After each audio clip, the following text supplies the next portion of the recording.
આજે હું એક લેફ્ટઓવર રેસિપીનું આઈડિયા શેર કરી રહી છું। મારા ઘરે સવારે મેથી થેપલા બનેલા હતા અને સાંજે તેમાંથી મેં ઇવનિંગ સ્નેક્સ માટે એકદમ ક્રિસ્પી એવા ખાખરા બનાવી નાખ્યા છે।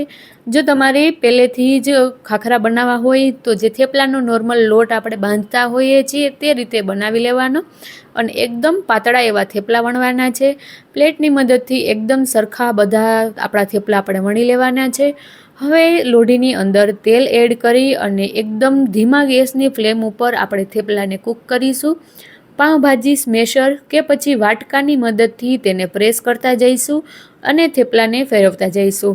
જેટલી જરૂર જણાય એટલું તેલ એડ કરવાનું, ખૂબ જ ઓછા તેલની અંદર તૈયાર થઈ જશે। બસ એક જ વાતનું ધ્યાન રાખવાનું કે ગેસની ફ્લેમ એકદમ સ્લો રાખવાની અને આખા ખાખરાને ઇવનલી કૂક કરી લેવાનું। તેની સાઈડ ફેરવતા જઈએ, તેના ખૂણા ફેરવતા જઈને પકાવી લેવાનું।